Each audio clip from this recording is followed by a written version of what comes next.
Shalom Bapak Ibu yang dikasihi Tuhan Yesus Kristus. Apakah hari ini Bapak Ibu sehat? Puji Tuhan. Dan pagi hari ini kita kembali akan merenungkan firman Tuhan. Adapun temanya melayani dengan roh yang menyala-nyala. Dalam kitab Roma 12 ayat 11 berkata, "Janganlah hendaknya kerajinanmu kendor.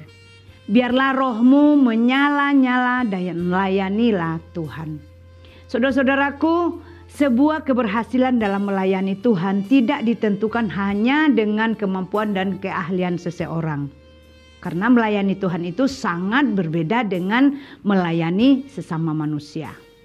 Ada standar yang Tuhan tentukan yang sangat berbeda dengan standar yang dibuat oleh manusia. Untuk dapat melayani Tuhan dengan baik dan mengakhiri pelayanan yang baik, dibutuhkan kekuatan dari Roh Kudus. Setiap orang percaya harus yakin bahwa sejak dia percaya pada Tuhan Yesus Kristus sebagai Tuhan dan Juru Selamat, maka Roh Kudus menetapkan dan berkarya di dalam dirinya. Roh Kudus inilah yang akan memberikan kemampuan pada seseorang untuk melayani secara efektif dan berdampak bagi orang-orang yang dilayaninya. Pelayanan seseorang akan semakin menampakkan buah-buah pelayanan apabila ia mengorbankan kuasa Roh Kudus dalam hidupnya. Hal ini berarti orang tersebut selalu mengandalkan kuasa Roh Kudus dalam menjalankan pelayanan. Roh Kuduslah yang membangkitkan semangat pelayanan dalam diri seseorang.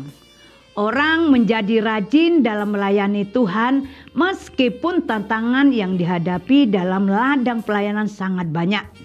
Ia tidak akan menjadi lemah dan menyerah. Roh Kuduslah yang akan membangkitkan dorongan untuk terus melayani sampai akhir hidupnya. Oleh karena itu, sesuai nasihat Rasul Paulus, mari kita terus mengorbankan kuasa Roh Kudus dalam melayani Tuhan Yesus Kristus. Dengan roh yang menyala-nyala, maka pelayanan yang dilakukan akan terasa ringan. Dengan roh yang menyala-nyala, maka akan membuat pelayanan kita penuh kuasa dan inovatif. Dengan roh yang menyala-nyala, pelayanan kita akan semakin maju dan berdampak. Ayo terus korbankan api Roh Kudus dalam diri kita, sehingga kita akan dapat melayani Tuhan dengan baik. Hanya dengan mengorbankan Roh Kudus, maka pelayanan kita akan berhasil dan berdampak bagi orang lain. Puji Tuhan, amin buat firman Tuhan. Kiranya firman Tuhan ini, renungan kita pagi hari ini diberkati dan boleh menjadi rema di dalam hidup kita. Apabila Bapak Ibu terberkati, mari silakan like, komen, dan subscribe. Bagikan firman Tuhan kepada orang lain supaya mereka juga diberkati oleh renungan kita pagi hari ini. Tuhan Yesus memberkati.